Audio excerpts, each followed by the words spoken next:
Hi friends, എല്ലാവർക്കും PYQ study സ്റ്റുഡിയോയിലേക്ക് സ്വാഗതം. Question paper code 11/2024 fire and rescue officer പരീക്ഷയുടെ question paper ആയിരുന്നു നമ്മൾ കഴിഞ്ഞ ദിവസം ചെയ്തുകൊണ്ടിരുന്നത്. അതിൽ 10 ക്വസ്റ്റ്യൻസ് വരെയാണ് നമ്മൾ ചെയ്തത്. 11 മുതലുള്ള ക്വസ്റ്റ്യൻസ് നമുക്കിപ്പോൾ നോക്കാം. 11ാമത്തെ ക്വസ്റ്റ്യൻ, മഞ്ഞുതീനി എന്നറിയപ്പെടുന്ന പ്രാദേശിക വാദം ഏതാണെന്ന് തിരിച്ചറിയുക. മഞ്ഞുതീനി എന്നറിയപ്പെടുന്ന പ്രാദേശിക വാദം ഏതാണെന്ന് തിരിച്ചറിയുക. ചിനൂക്ക്. മഞ്ഞുതീനി ചിനൂക്ക്. താരതമ്യേന ചെറിയ പ്രദേശത്ത് മാത്രമായിട്ട് അനുഭവപ്പെടുന്ന കാറ്റുകളാണ് എന്ത്? പ്രാദേശികവാദങ്ങൾ എന്ന് പറയുന്നത്. താരതമ്യേന ചെറിയ പ്രദേശത്ത് മാത്രമായിട്ട് അനുഭവപ്പെടുന്ന കാറ്റുകളാണ് പ്രാദേശികവാദങ്ങൾ. രാജസ്ഥാനിലെ താർ മരുഭൂമിയിൽ നിന്ന് ഉത്തര മഹാസമതലത്തിലേക്ക് വേനൽക്കാലത്ത് വീശുന്ന വരണ്ട ഉഷ്ണക്കാറ്റാണ് ലൂ.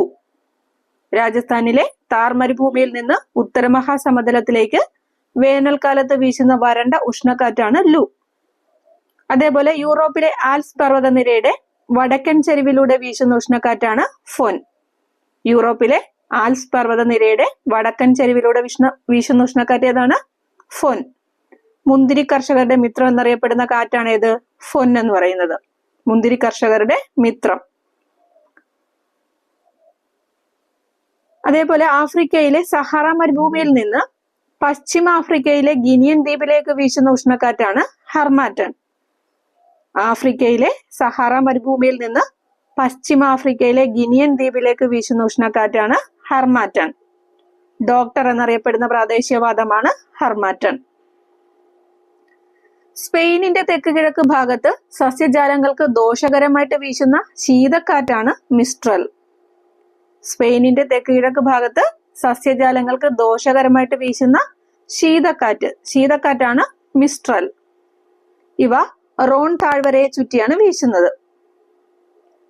വടക്കേ അമേരിക്കയിലെ റോക്കി പർവ്വതനിരയുടെ കിഴക്കൻ ചരിവിലൂടെ വീശുന്ന ഉഷ്ണക്കാറ്റാണ് ചിനൂക്ക്. വടക്കേ അമേരിക്കയിലെ റോക്കി പർവ്വതനിരയുടെ കിഴക്കൻ ചരിവിലൂടെ വീശുന്ന ഉഷ്ണക്കാറ്റ് അതാണ് ചിനൂക്ക്. കനേഡിയൻ സമതലങ്ങളിൽ ഗോതമ്പ് കൃഷിക്ക് അനുയോജ്യമായ കാറ്റാണ് ചിനൂക്ക് എന്ന് പറയുന്നത്. മഞ്ഞുതീനി എന്നാണ് ചിനൂക്ക് എന്ന വാക്കിന്റെ അർത്ഥം.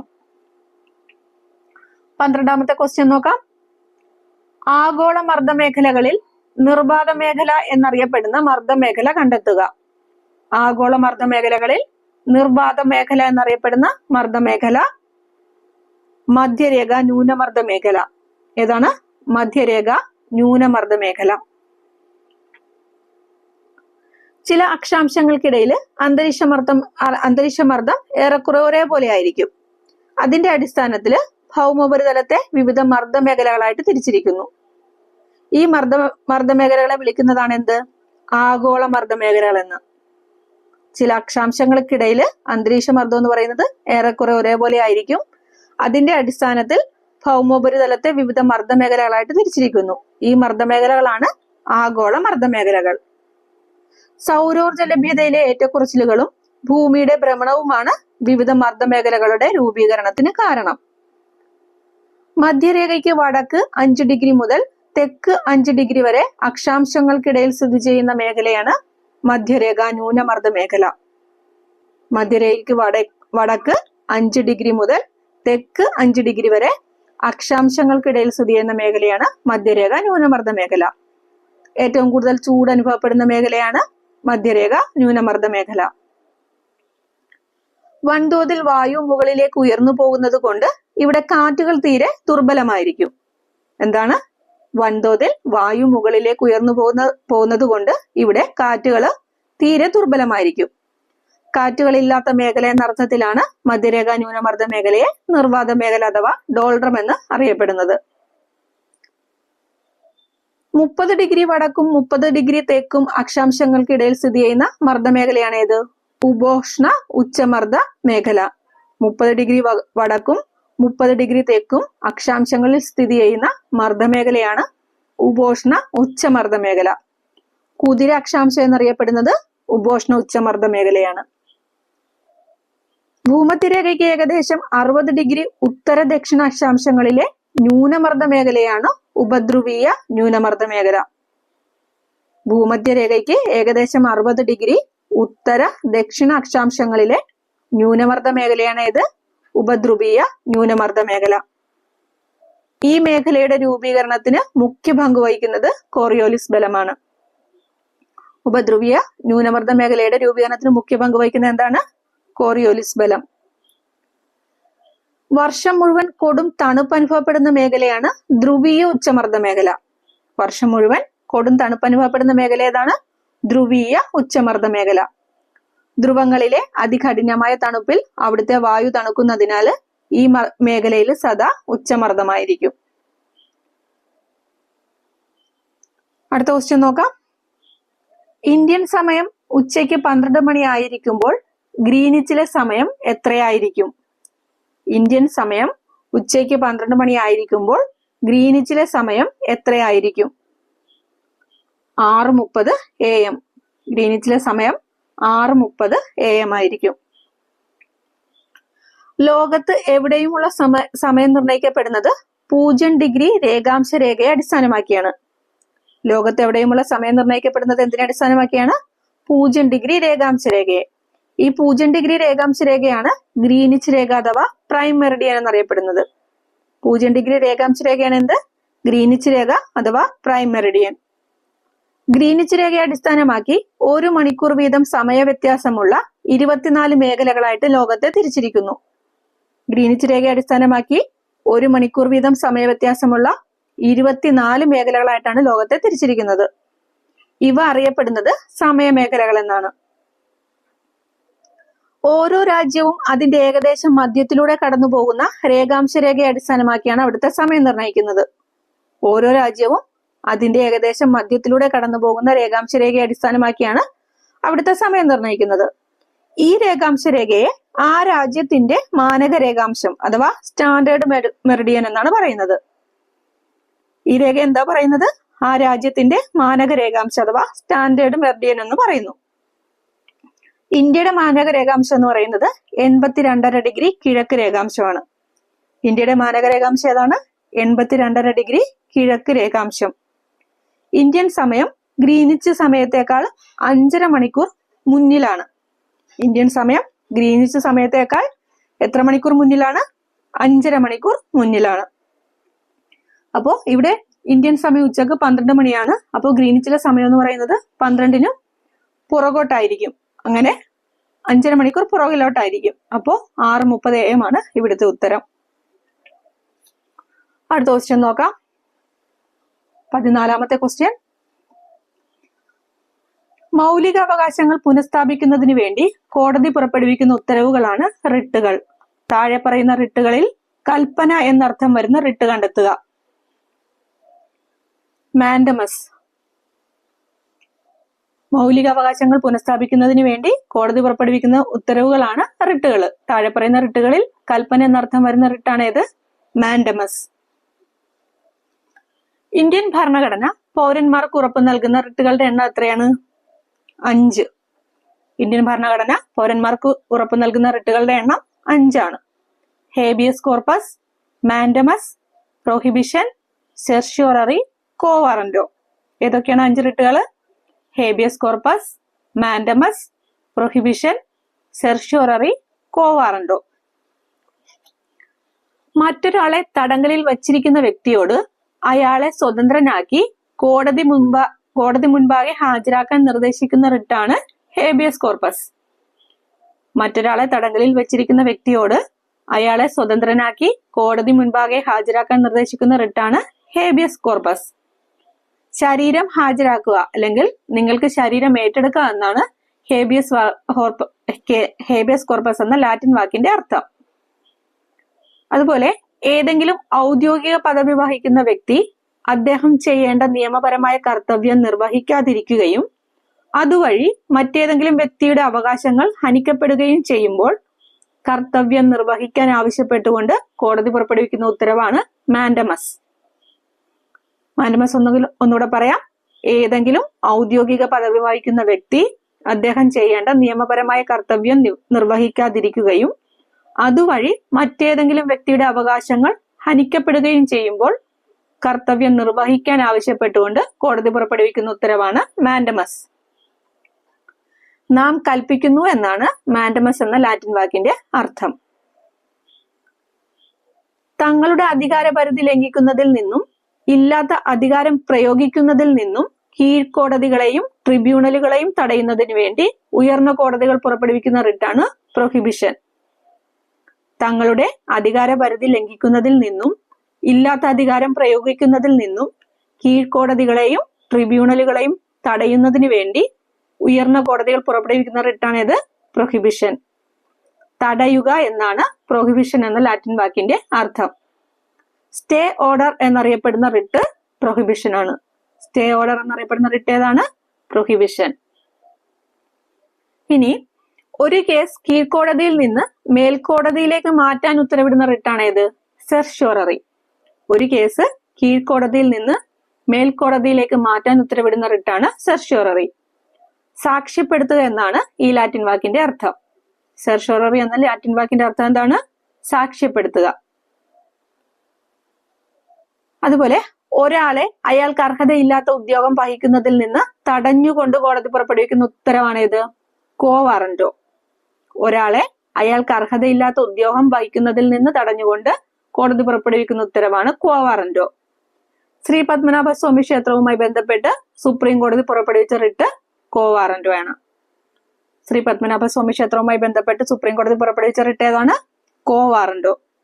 എന്ത് അധികാരം കൊണ്ട് എന്നാണ് ഈ ലാറ്റിൻ വാക്കിന്റെ അർത്ഥം. ക്വോ വാറന്റോ എന്ന ലാറ്റിൻ വാക്കിന്റെ അർത്ഥം എന്താണ്? എന്ത് അധികാരം കൊണ്ട്.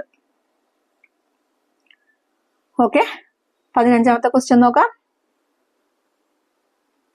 ഹരിത വിപ്ലവവുമായി ബന്ധപ്പെട്ട് ചുവടെ ചേർത്തിരിക്കുന്ന പ്രസ്താവനയിൽ ശരിയായത് ഏത്?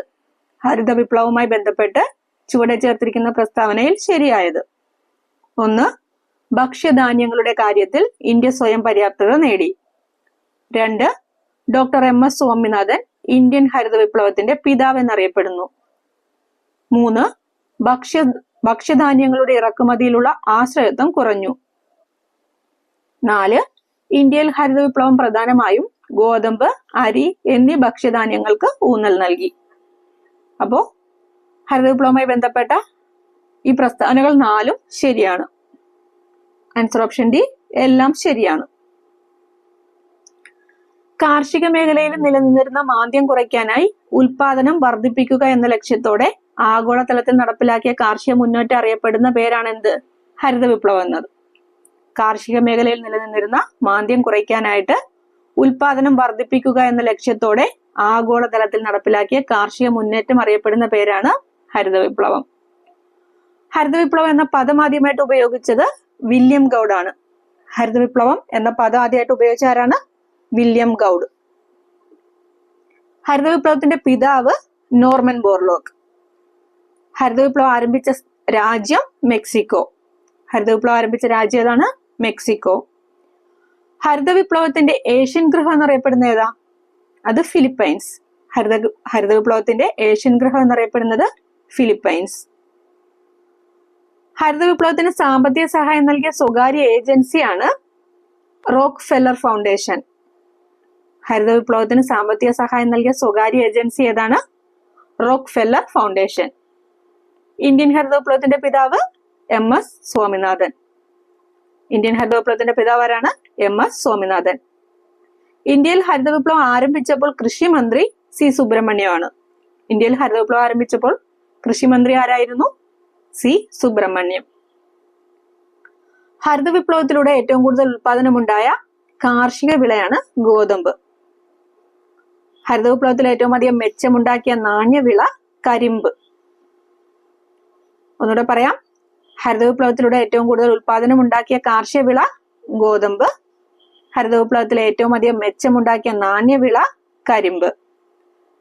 ഹരിത വിപ്ലവത്തിലൂടെ പ്രധാനമായും സ്വയം പര്യാപ്തത കൈവരിച്ച ഭക്ഷ്യധാന്യങ്ങളാണ് അരിയും ഗോതമ്പും. സ്വയം പര്യാപ്തത കൈവരിച്ച ഭക്ഷ്യധാന്യങ്ങൾ ഏതൊക്കെയാണ്? അരിയും ഗോതമ്പും. ഭക്ഷ്യധാന്യങ്ങളുടെ ഉൽപാദനത്തിൽ സ്വയം പര്യാപ്തത കൈവരിച്ചു, അതുപോലെ വിദേശാശ്രയത്വം ഇല്ലാതായി എന്നിവയായിരുന്നു ഹരിത വിപ്ലവത്തിന്റെ പ്രധാന നേട്ടങ്ങൾ എന്ന് പറയുന്നത്. ഹരിത വിപ്ലവത്തിന്റെ പ്രധാന നേട്ടങ്ങൾ എന്തെല്ലാമായിരുന്നു? ഭക്ഷ്യധാന്യങ്ങളുടെ ഉൽപാദനത്തിൽ സ്വയം പര്യാപ്തത കൈവരിച്ചു, അതേപോലെ വിദേശാശ്രയത്വം ഇല്ലാതായി. ഇതായിരുന്നു ഹരിത വിപ്ലവത്തിന്റെ പ്രധാന നേട്ടങ്ങൾ എന്ന് പറയുന്നത്. 16ാമത്തെ ക്വസ്റ്റ്യൻ നോക്കാം.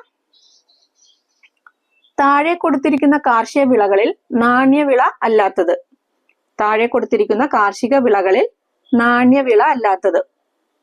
ചോളം. ഏതാണ്? ചോളം. ഇന്ത്യൻ സമ്പദ് വ്യവസ്ഥയുടെ നട്ടെല്ല് എന്ന് വിശേഷിപ്പിക്കുന്ന മേഖലയാണ് ഏത്? കാർഷിക മേഖല. ഇന്ത്യൻ സമ്പദ് വ്യവസ്ഥയുടെ നട്ടെല്ല് എന്ന് വിശേഷിപ്പിക്കുന്ന മേഖല ഏതാണ്? കാർഷിക മേഖല. ഇന്ത്യയിലെ വൈവിധ്യമാർന്ന കാർഷിക വിളകളെ ഭക്ഷ്യവിളകൾ, നാണ്യവിളകൾ എന്നിങ്ങനെ തരംതിരിക്കാം. ഇന്ത്യയിലെ വൈവിധ്യമാർന്ന കാർഷിക വിളകളെ എങ്ങനെയൊക്കെ തിരിക്കാം? ഭക്ഷ്യവിളകളെന്നും നാണ്യവിളകളെന്നും. ഭക്ഷ്യവസ്തുക്കളായിട്ട് നേരിട്ട് ഉപയോഗിക്കാവുന്ന വിളകളാണ് ഭക്ഷ്യവിളകൾ. വാണിജ്യ വ്യാവസായിക പ്രാധാന്യമുള്ള വിളകളാണ് നാണ്യവിളകൾ. ഇന്ത്യയിലെ ഏറ്റവും കൂടുതൽ കൃഷി ചെയ്യുന്ന വിളയാണ് ഭക്ഷ്യവിള. ഇന്ത്യയിലെ ഏറ്റവും കൂടുതൽ കൃഷി ചെയ്യുന്ന വിള ഏതാണ്? ഭക്ഷ്യവിള. നെല്ല്, ഗോതമ്പ്, ചോളം, ബാർലി, തിനവിളകള്, പയർവർഗ്ഗങ്ങൾ ഇതൊക്കെയാണ് ഇന്ത്യയിൽ കൃഷി ചെയ്യുന്ന പ്രധാന ഭക്ഷ്യവിളകള്. ഏതൊക്കെയാണ്? നെല്ല്, ഗോതമ്പ്, ചോളം, ബാർലി, പയർവർഗ്ഗങ്ങൾ, തിനവിളകൾ ഇതൊക്കെയാണ് ഇന്ത്യയിൽ കൃഷി ചെയ്യുന്ന പ്രധാന ഭക്ഷ്യവിളകൾ എന്ന് പറയുന്നത്.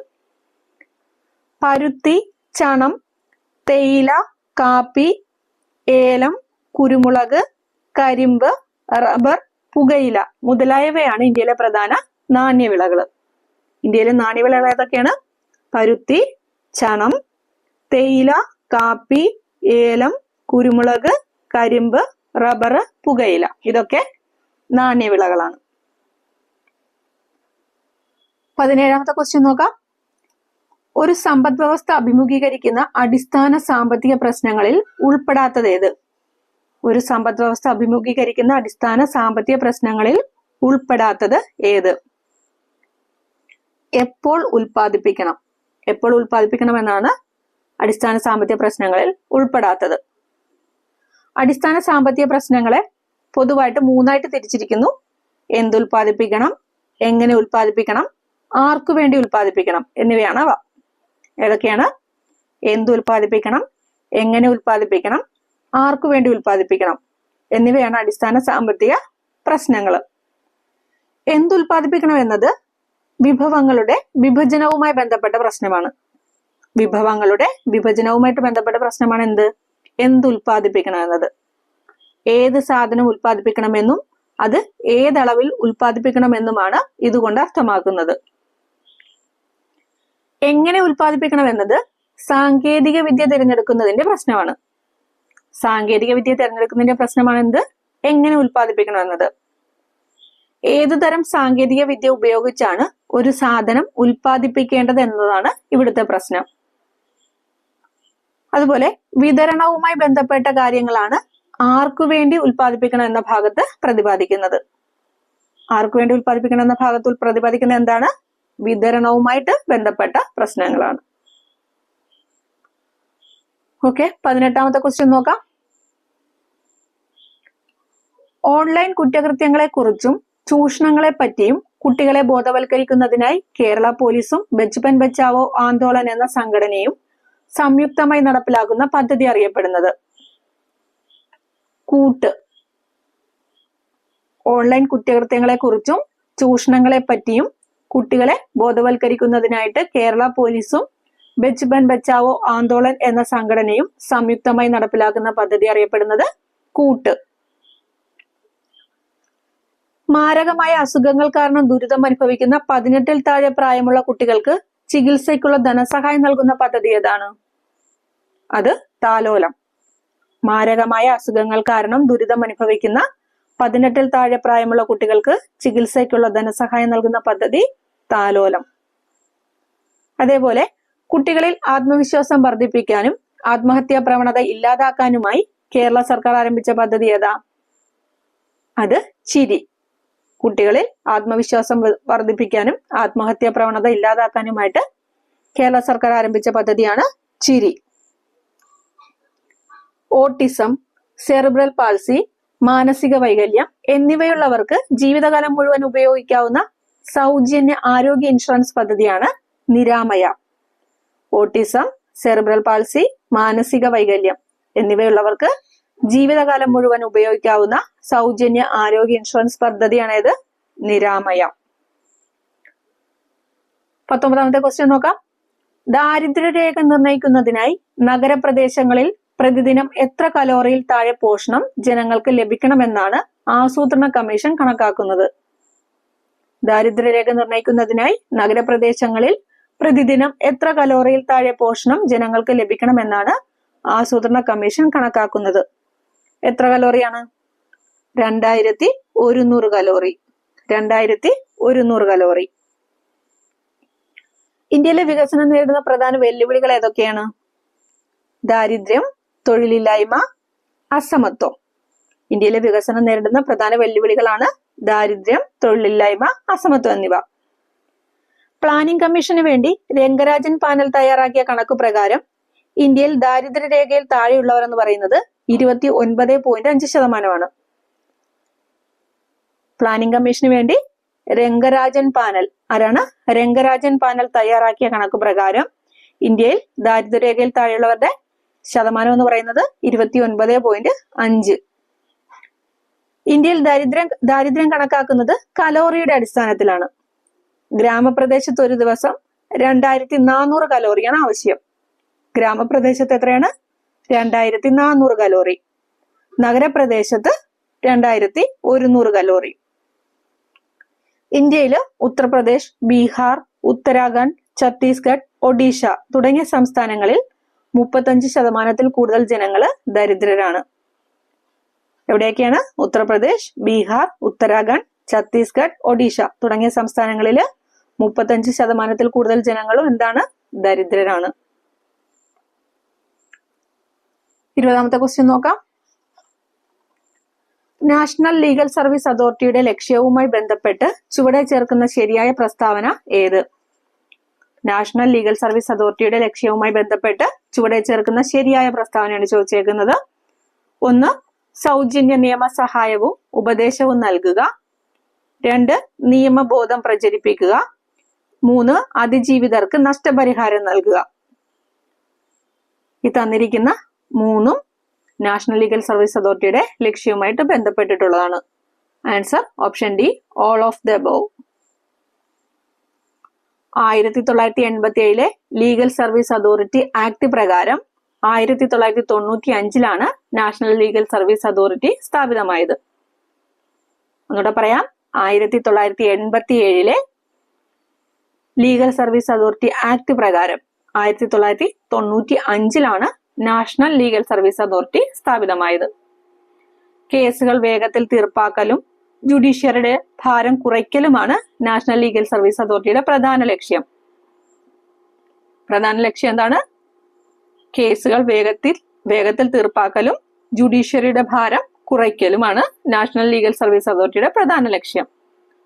അതുപോലെ സമൂഹത്തിലെ ദുർബല വിഭാഗങ്ങൾക്ക് സൗജന്യ നിയമസഹായം നൽകുക, നിയമ അവബോധം പ്രചരിപ്പിക്കുക, ലോക് അദാലത്തുകൾ സംഘടിപ്പിക്കുക, തർക്കപരിഹാരങ്ങൾ പ്രോത്സാഹിപ്പിക്കുക, കുറ്റകൃത്യത്തിനിരയായവർക്ക് നഷ്ടപരിഹാരം നൽകുക തുടങ്ങിയവയാണ് നാഷണൽ ലീഗൽ സർവീസ് അതോറിറ്റിയുടെ മറ്റ് ലക്ഷ്യങ്ങൾ എന്ന് പറയുന്നത്.